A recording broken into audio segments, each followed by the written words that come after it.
Te rog, lasă-mă să stau să te privesc. Ești atât de frumos când te mistuie gândurile. Nu vrei să ieșim undeva?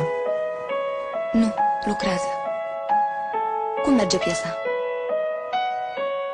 N-am personajul principal. Scrie despre tine? Eu scriu o tragedie, nu o comedie bună. Te chinui și de aceea te iubesc. Lasă, lasă.